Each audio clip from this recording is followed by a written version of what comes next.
Estes são os últimos ritos do faraó Ramsés o Grande, o governador mais poderoso do Egito Antigo.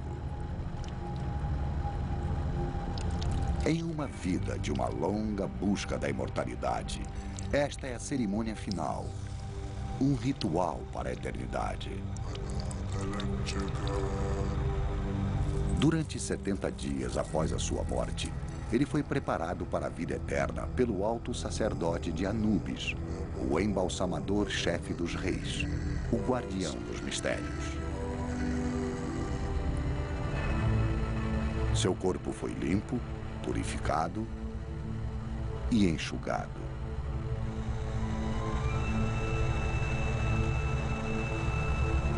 Talismãs sagrados, selados com mel e resina líquida, irão protegê-lo em sua jornada para a próxima vida.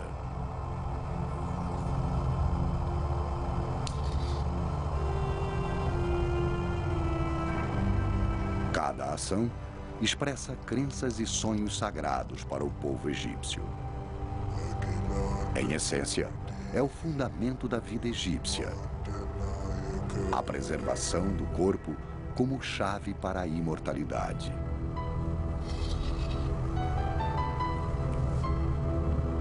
Se sua múmia permanecer intacta e se seu nome for lembrado, Ramsés nunca morrerá.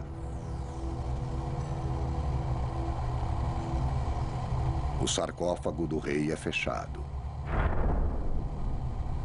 Mas permanecerá lacrado? Ramsés viverá para sempre?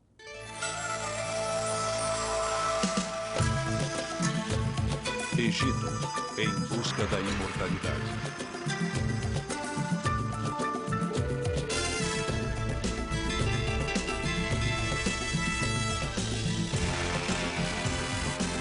Civilizações perdidas.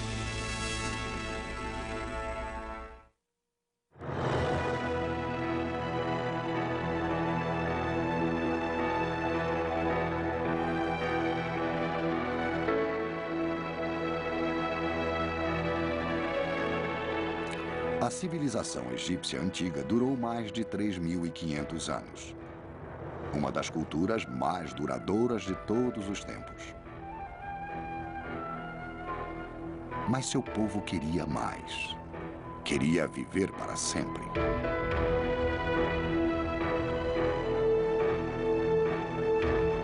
E nenhum egípcio desejava mais a imortalidade do que os faraós.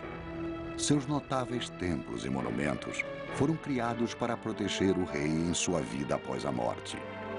Apesar de que em toda a terra pertencente ao Antigo Egito, desde o Mediterrâneo até a Núbia no sul, somente a múmia de um rei permaneceu intocada até os dias atuais.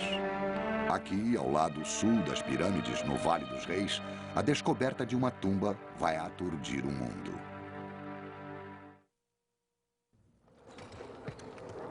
Estamos no ano de 1922. A arqueologia chegou ao Egito como um exército invasor. Multidões de europeus varreram o deserto em busca do prêmio mais cobiçado, uma tumba real nunca antes aberta.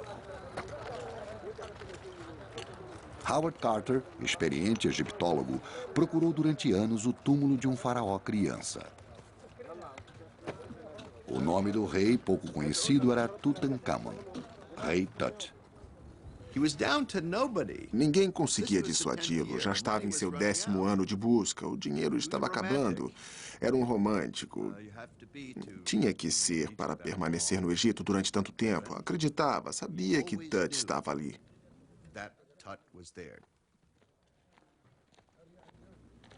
O primeiro sinal surgiu nos primeiros dias de sua 6ª expedição.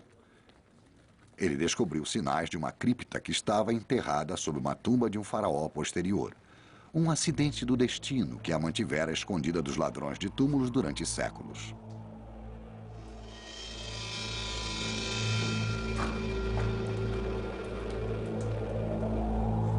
Depois de tantos anos no deserto, a única coisa que estava entre Carter e o que poderia ser a descoberta de uma vida era uma parede lacrada com estuque há mais de 3 milênios.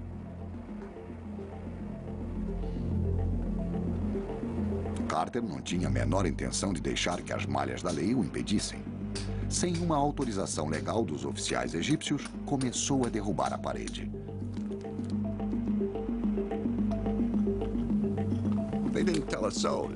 Eles não disseram para ninguém. Então abriram a parede e saiu aquela lufada de ar antigo e o cheiro de todas aquelas coisas lá dentro. Não se pode imaginar um momento mais dramático na história da arqueologia. Eu posso imaginar a emoção.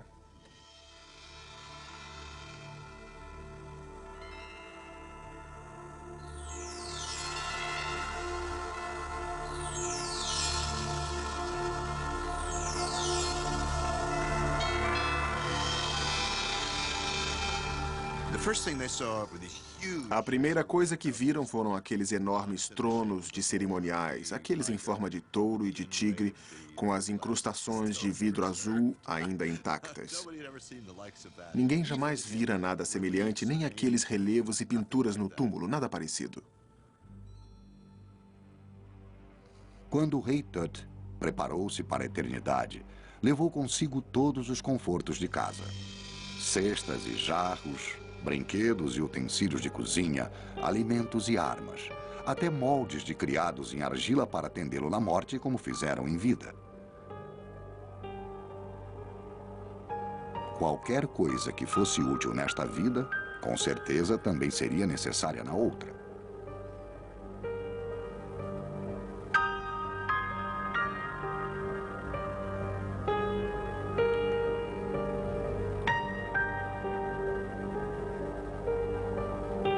Mas sobre o próprio rei, pouca coisa é conhecida. Só que tinha 18 ou 19 anos quando morreu e que tinha uma jovem esposa. Até as múmias de 2 bebês também encontradas na cripta permanecem órfãs do mistério que cerca a vida do jovem faraó. Mas uma coisa era clara. O túmulo de Tut foi projetado como um caminho para a eternidade. Um depósito de itens sagrados e mágicos para sua jornada pós-vida. Havia armas que ninguém sabia que existiam. Havia belos arcos, havia um pedaço de aço sobre seu coração, o lugar mais precioso. Na parte mais profunda do rei Tut, encontraram um pedaço de aço, uma pequena faca em miniatura que foi considerada mais valiosa do que todo o ouro que encontraram.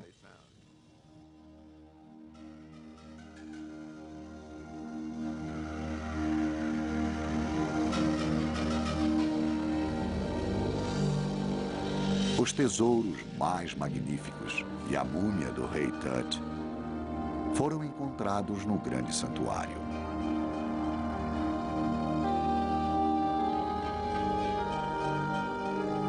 A parte interna de 4 sarcófagos ornamentados era de ouro maciço.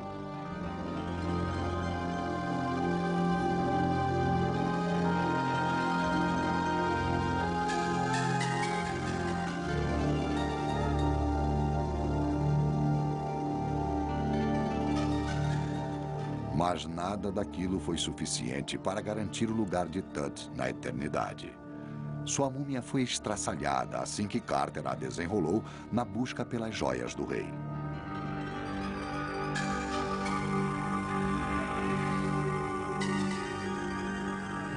Infelizmente, o rei Tut será lembrado não como um faraó, nem mesmo como um homem, mas como um tesouro.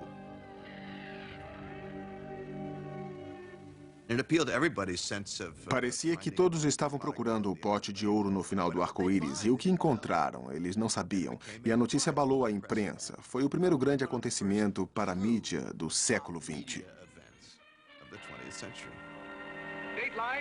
Notícias do Egito. A sombra da silenciosa esfinge nas pirâmides que são como sentinelas solitárias na vasta imensidão de areia escaldante. Uma expedição arqueológica inglesa, dirigida por um homem chamado Howard Carter, conseguiu descobrir a tumba de um antigo faraó egípcio. Foi uma história fantástica. Foi a notícia do momento. Nenhum tesouro encontrado antes ou depois comparava-se ao descoberto por Carter. Novamente voltamos àquela sensação de que aquele local era para seres humanos e que eles o usaram. Os brinquedinhos da tumba tinham marcas de Tut quando brincava com eles. As armas tinham sido usadas. Algumas setas estavam um pouco quebradas. Ele praticara com elas. No meu entender, era um toque de humanidade.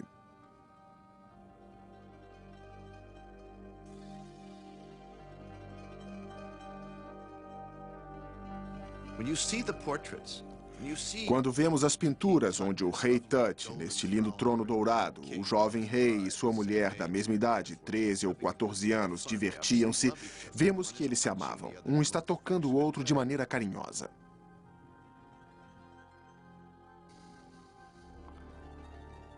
Em vida, o rei Tut governava todo o Egito.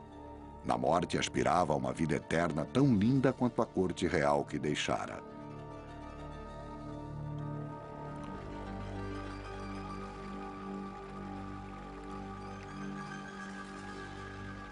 Como todos os egípcios antigos, Tut acreditava que a morte era uma viagem para o outro lado do Nilo, uma passagem da terra dos vivos ao leste à vida eterna, na margem esquerda do rio.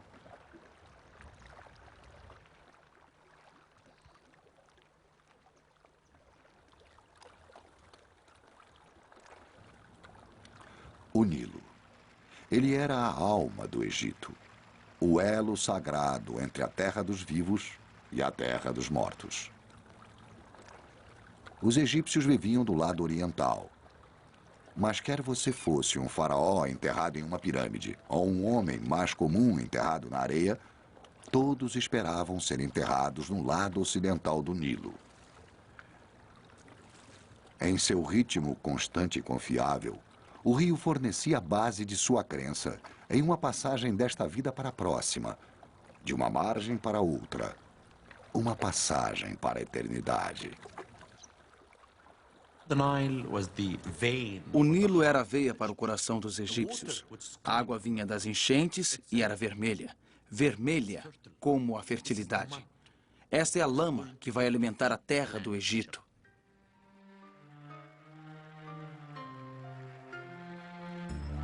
O mito mais antigo dos egípcios, a história da criação, surgiu no meio das águas turbulentas do Nilo.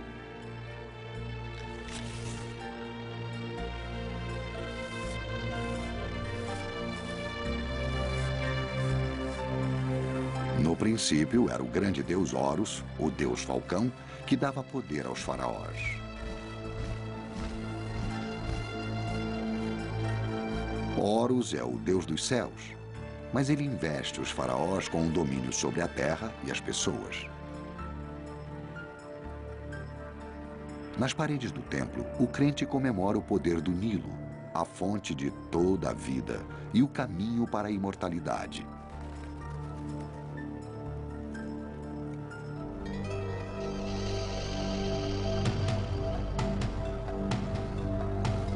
No Antigo Egito, a pedra era o meio da imortalidade.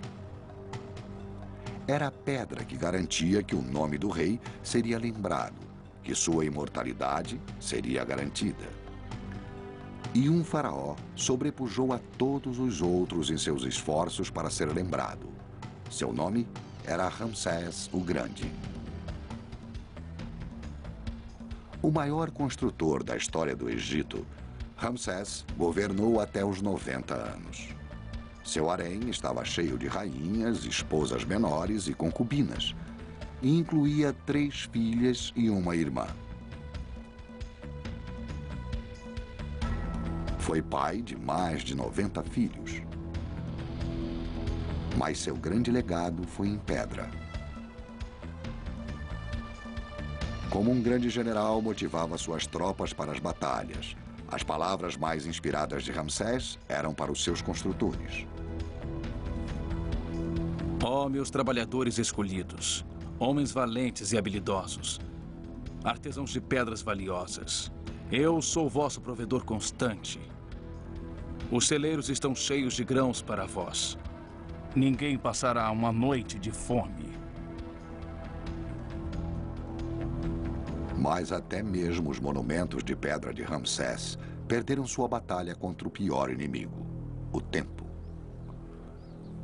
Através do rio, na cidade de Luxor, no templo construído para preservar sua memória, a estátua caída de Ramsés está quebrada.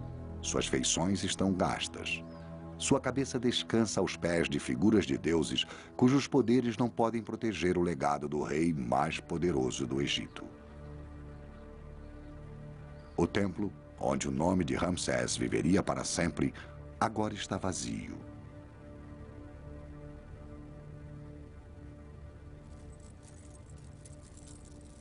O que aconteceu com os tesouros de Ramsés? Onde estão seus bens terrenos? Onde está a sua máscara de ouro?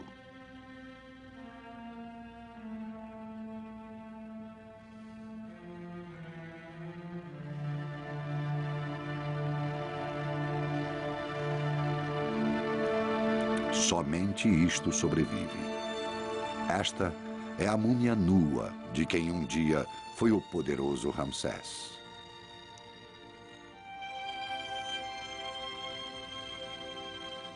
Seu corpo é um testemunho de um destino que o faraó mais poderoso do Egito jamais poderia prever.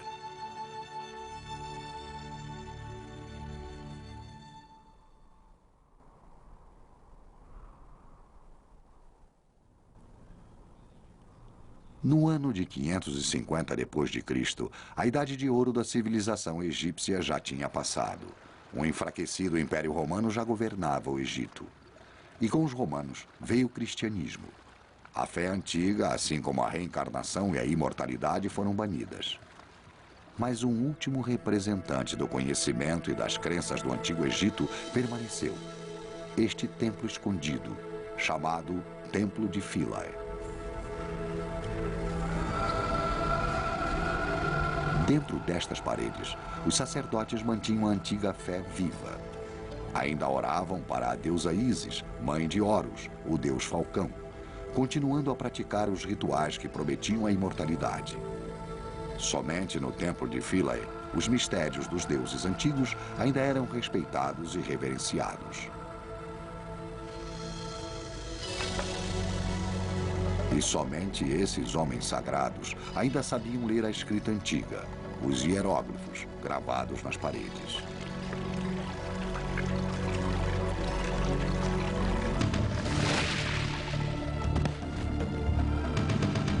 Finalmente, este último remanescente da civilização egípcia foi atacado.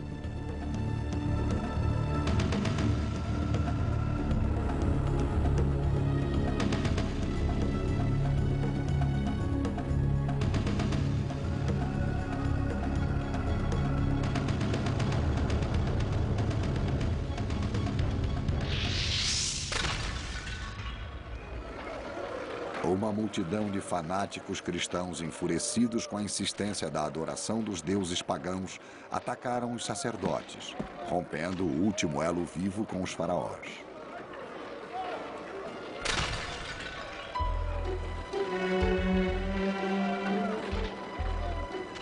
Os sacerdotes foram mortos ou expulsos e levaram seu conhecimento dos hieróglifos para seus túmulos.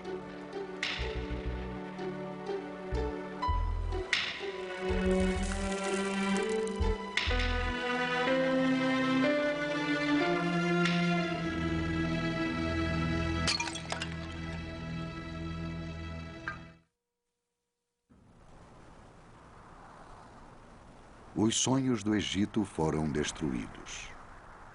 Os segredos divinos dos faraós adormecidos, sua busca sagrada da imortalidade, tudo perdido. Talvez para sempre, sob toneladas de areia.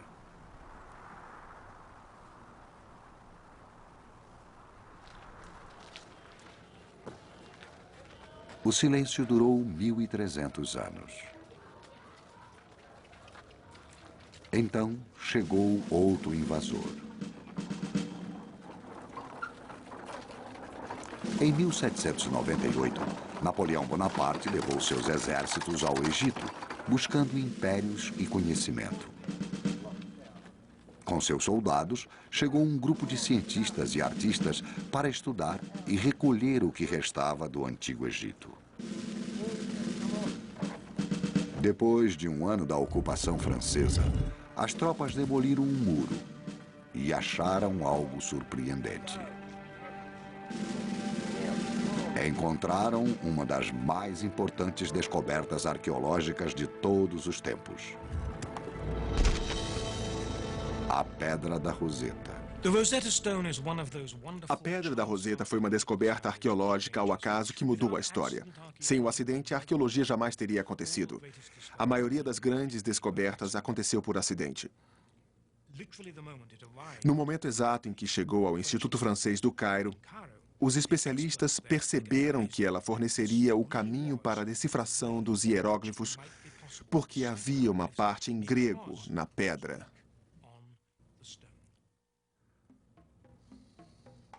O grego foi a chave, pois acima da inscrição grega estava gravada a mesma mensagem nos já esquecidos hieróglifos do Antigo Egito. Como os estudiosos conheciam o grego, ele tornou-se a chave para decodificar a linguagem dos faraós.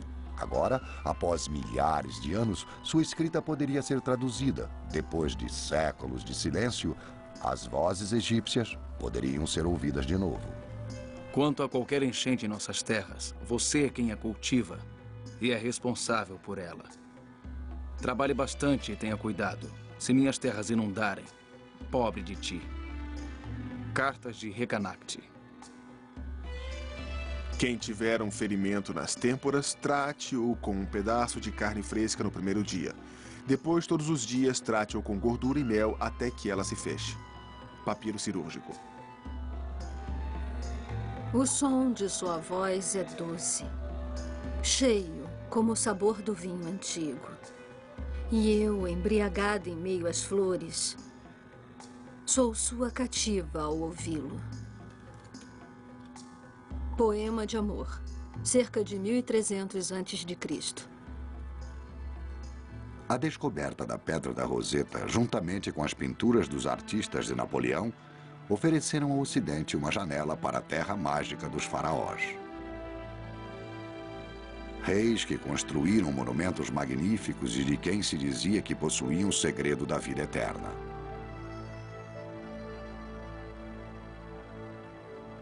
E o mundo apaixonou-se pelo Egito. Então, turistas e místicos, caçadores de tesouros e arqueologistas, todos desceram ao Vale do Nilo. Os colossos não parecem tão colossais. Pelo contrário, eles parecem estar de acordo com tudo que os rodeia, como se fossem do tamanho de um homem, e nós de anões. Florence Nightingale, 1849. A proporção do templo lembra um gigante enterrado até a cintura, ameaçando a minúscula estatura do homem com sua cabeça e ombros. Estamos surpresos. Jean-Jacques Ampère, 1868. Ninguém pode dizer que não é emocionante, interessante, lacerante, que nos estica os ossos, completamente doloroso e exaustivo, subir pelas pirâmides. Mark Twain, 1869.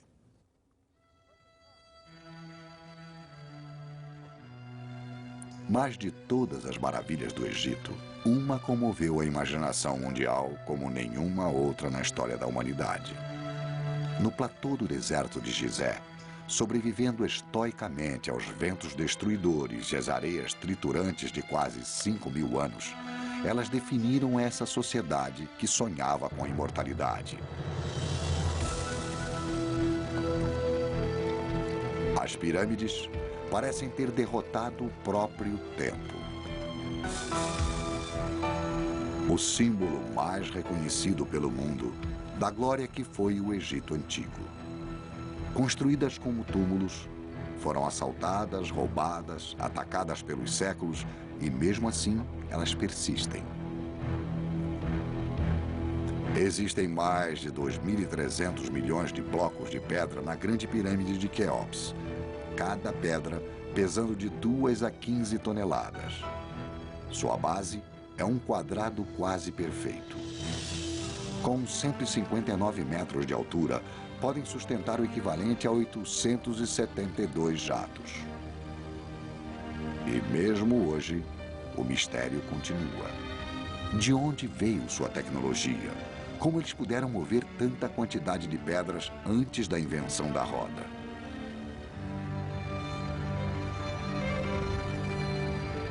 E talvez o fato mais intrigante: como alguém poderia imaginar que isso fosse possível? Estruturas eternas de pedras, as maiores da Terra, quando nada mais que representasse uma pequena fração de seu tamanho for ainda construído.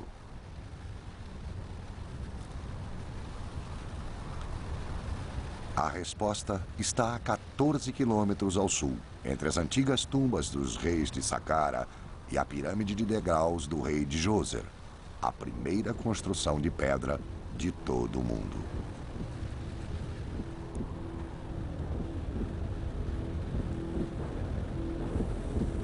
Esse foi o laboratório que mostrou que as pirâmides seriam possíveis.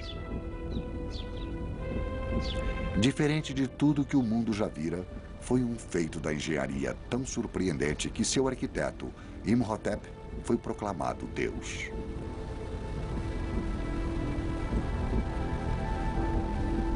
Inicialmente foi projetada como uma tumba simples baixa, chamada mastaba, mas Imhotep não estava satisfeito. Acrescentou uma camada, depois outra e outra, como se estivesse construindo degraus para o céu.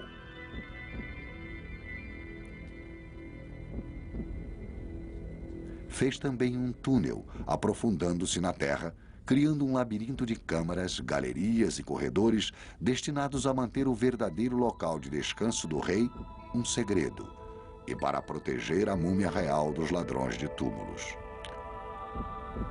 Passagens escuras e tortuosas, o que Imhotep construiu em todos os seus detalhes, ainda parece surpreendente.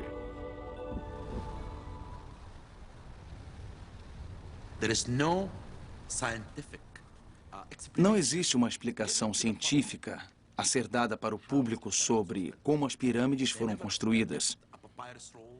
Eles não deixaram um rolo de papiro ou uma inscrição em uma pedra que nos contasse. Atualmente seria necessário um motor a diesel de 350 cavalos e um guindaste hidráulico para levantar essa pedra de granito de 7 toneladas. Muitos dos blocos da Grande Pirâmide pesam 2 vezes mais do que isso. Apesar de não haver inscrição ou narrativa que nos diga como esses monumentos de pedras maciças foram criados, esse desenho na tumba fornece pistas surpreendentes. Ele mostra os 160 trabalhadores necessários para mover uma única estátua. Quantos mais foram necessários para construir uma pirâmide? Muitos acreditam que as pedras foram movidas sobre enormes trenós de madeira em terrenos cheios de lama. Outros que foram usados troncos roliços ou até mesmo que foram construídos canais do Nilo e que as pedras flutuavam sobre balsas. Rampas devem ter levado aquelas pedras para seus lugares. Mas como construíram em tal escala e com tanta precisão habilidosa, é a maior maravilha dessa grande maravilha do mundo. As pirâmides foram construídas para abrigar os faraós pela eternidade, mas as pedras falharam em sua missão. A tumba tornou-se um farol, atraindo tanto os ladrões quanto os repelia, e o Egito tornou-se uma terra percorrida por caçadores de tesouros. Não havia como impedir os saques e as pilhagens que viriam.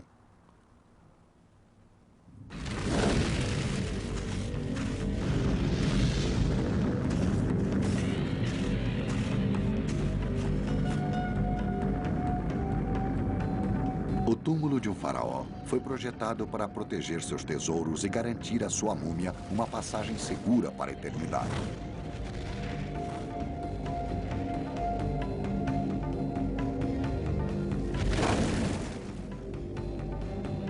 Mas a atração exercida pelos tesouros reais era irresistível.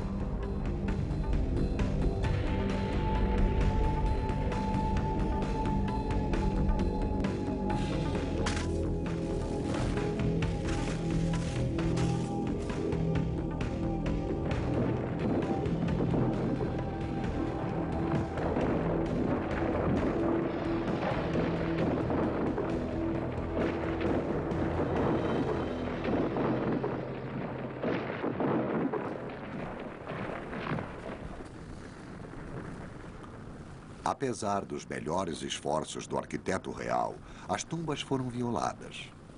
Os grandes muros de pedra não puderam proteger os reis da ambição no coração dos homens.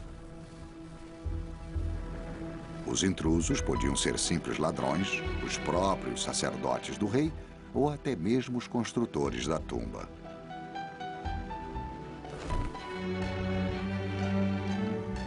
Transcrições de julgamentos encontrados em papiros antigos revelavam esta ambição.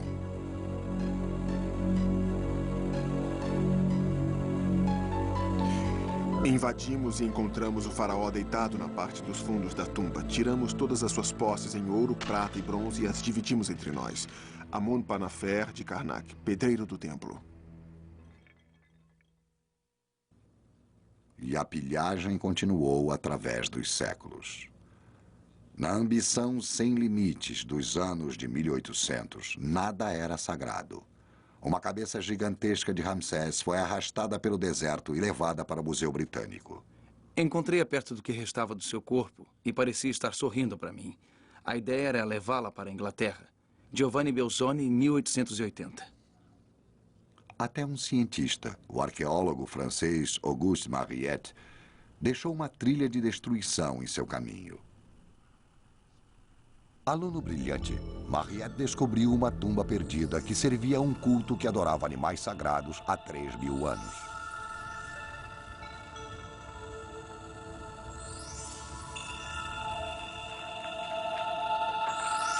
Sob o solo profundo de Saqqara, grande número de catacumbas continham pesados sarcófagos de pedra que um dia guardaram as múmias de touros. Cada câmara de granito pesava 80 toneladas.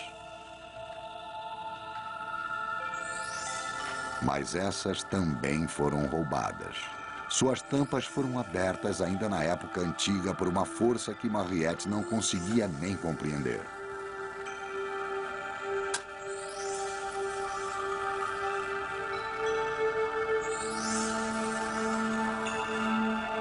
Só um sarcófago permaneceu fechado. Mas Mariette e seus homens surgiram bem armados.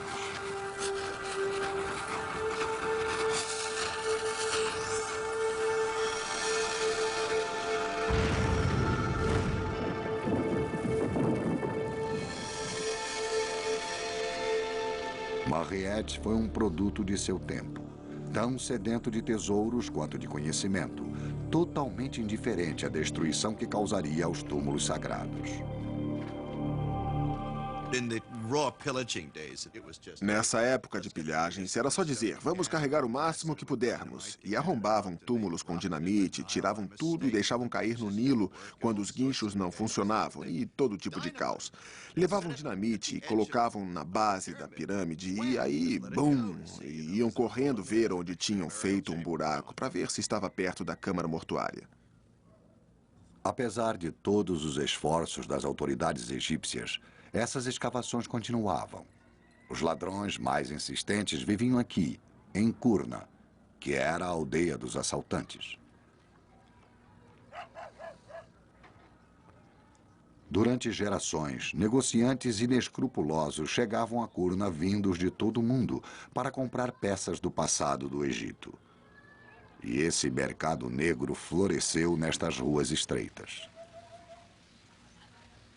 Em Kurna, a venda de tesouros antigos tornou-se um meio de vida.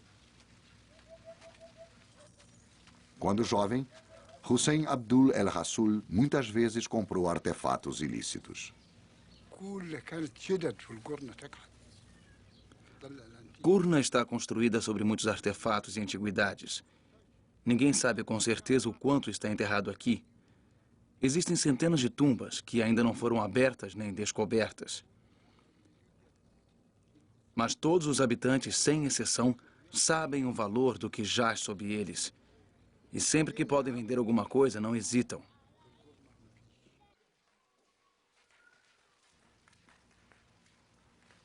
A cidade está localizada sobre o antigo cemitério.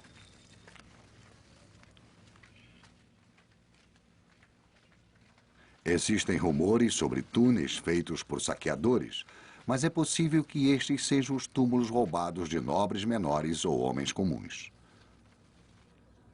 A aldeia dos saqueadores conquistou sua reputação. Mas as piores pilhagens não foram obras de amadores. Isso é um assalto profissional. Assalto em nome da arte e da ciência. Assalto para encher os museus nacionais de todo o mundo. Os administradores dos museus são treinados para adquirir. Eles fazem 3 coisas. Eles compram, exibem e publicam. E a coisa mais emocionante é comprar. E o ressentimento das pessoas que viviam nos países que estavam sendo pilhados chegou a tal ponto que teve que ser levado a sério pelas forças industriais que eram os colecionadores. Não queremos mais esse roubo, e vocês que são os estudiosos, vocês que são os curadores, vocês que estimulam tudo isso estão contribuindo para esse comportamento criminoso quando dizem: compramos tudo o que trouxerem. Não podemos pegar os assaltantes que agem na calada da noite, mas podemos pegar as pessoas que dizem: esta é a nossa nova aquisição, e colocá-la sobre um pedestal em Nova York ou Berlim ou outro lugar. Isso é perturbador. A civilização egípcia não pertence somente ao Egito, mas sim a todos os habitantes do mundo. Nós, como egípcios, somos os guardiões dessa civilização. E eis porque todos nós, egípcios, americanos, europeus, temos que cooperar para impedir esse crime. Proteger esta rica herança do país é agora a função da Polícia de Antiguidades do Egito. Em seu quartel-general no Cairo, o coronel Meklet lidera uma capacitada unidade de investigadores, talvez os melhores do mundo no que fazem. Qualquer roubo, grande ou pequeno, constitui uma ameaça à nossa cultura e à herança. É uma grande responsabilidade. Não estamos só combatendo um crime, estamos protegendo o nosso passado. Adoro esta cultura. Quando tenho uma estátua nas mãos, seguro um pedaço de minha herança. Sinto a continuidade entre o presente e o passado. Mas apesar dos grandes esforços da Polícia de Antiguidades, as pilhagens continuam. Em 1992, um templo escondido foi assaltado por uma ousada gangue de ladrões. Seu alvo era uma das maiores e mais importantes relíquias do templo.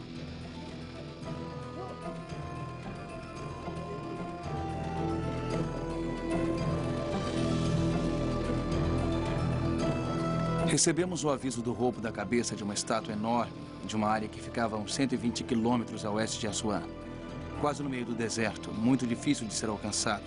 Era uma peça muito importante porque era a estátua de Ramsés o Grande. Em casos como esse, todos do departamento, seja qual for sua posição, juntam-se para solucionar o roubo e recolher os artefatos roubados. A equipe do coronel Meklet conseguiu capturar os ladrões e recuperar a cabeça roubada.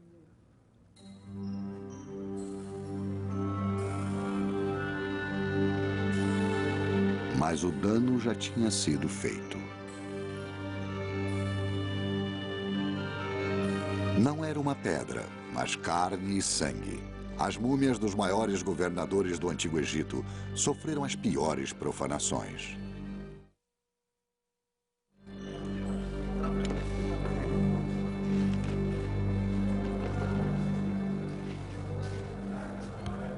Os faraós não foram deixados em paz.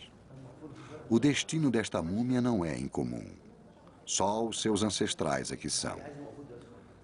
Trata-se da múmia de Tutankhamon, o rei Tut. Através dos anos, ele foi tratado rudemente pelos homens, mas as múmias sofreram indignidades muito piores. Tornaram-se objetos de rituais e crenças bizarras. Na época medieval, as múmias egípcias trituradas eram consideradas um remédio poderoso. Isso quando não um afrodisíaco. Múmias trituradas foram usadas pelo rei da França em uma bolsa de couro presa no cinto. E um mercado macabro, que era chamado a múmia, desenvolveu-se por toda a Europa. E sabe-se de numerosos casos no final do século XVIII e início do XIX que pessoas disputavam partes das múmias e grupos de médicos e cientistas juntavam-se e faziam uma recepção na qual desenrolavam a múmia. E a partir de então, a coleção de múmias tornou-se um grande negócio. Por mais de 1000 anos, os seres humanos foram tratados como peças em exposição, curiosidades históricas, peças para mágicos baratos. Mas outra descoberta ao acaso, há mais de um século, mudaria para sempre a maneira como as múmias seriam tratadas. Ironicamente, a descoberta surpreendente foi feita acima da cidade de Kurna, a aldeia dos saqueadores. Aqui, em uma caverna, estão os sarcófagos de 32 reis e rainhas, inclusive a múmia de Ramsés o Grande. Há 3000 anos, seus sacerdotes reais identificaram cuidadosamente cada rei e seus despojos nesta câmara secreta.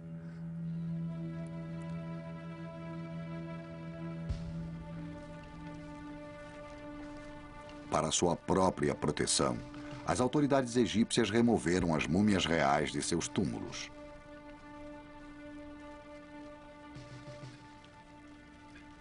E esta coleção de governadores antigos formou uma procissão funerária única na história humana.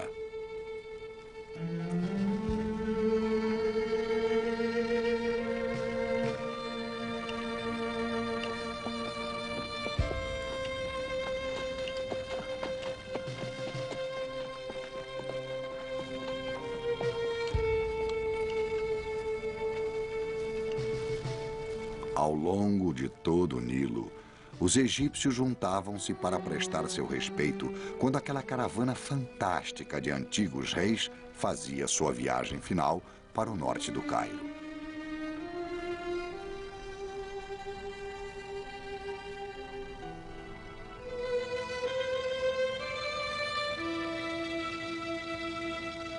Hoje, um século depois, Ramsés e todas as múmias reais estão em uma galeria superior do Museu do Cairo.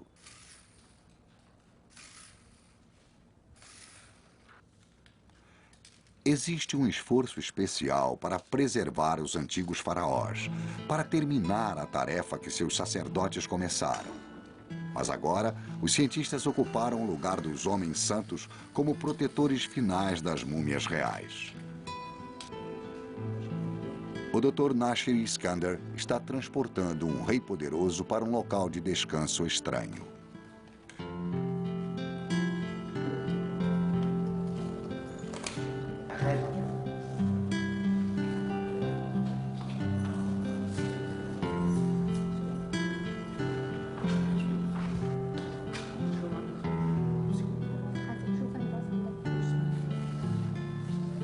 Aço e vidro substituíram as pedras e joias de sua tumba original. A vitrine será preenchida com um gás inerte para reduzir os danos posteriores que possam atacar as múmias.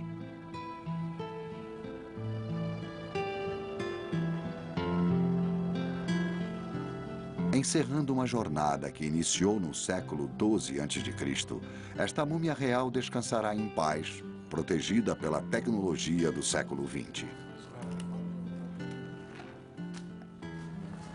Esta é a melhor maneira. Simula a atmosfera existente no interior das tumbas, no passado. Toda vez que vejo isto, eu sinto uma profunda sensação quando olho este homem face a face. É um momento inesquecível. É muito difícil explicar esse tipo de coisa, mas sinto que sou parte disto. É a nossa história e agora a história mundial. Talvez o que torna o Egito tão misterioso e majestoso seja que os traços da humildade tenham desaparecido, todos apagados pela passagem do tempo. Só vemos as construções exóticas e monumentais e os tesouros reais de uma beleza inspirada e surpreendente. são os feitos fabulosos dos sacerdotes e mágicos, os locais de descanso de rainhas e reis que sobrevivem. Mas o que mais nos impressiona são as múmias. Os rostos preservados de homens e mulheres que viveram suas vidas ao máximo e que morreram esperando que suas vidas perfeitas às margens do Nilo não tivessem totalmente acabado. E aqui, agora, eles estão mais perto da eternidade do que jamais estiveram.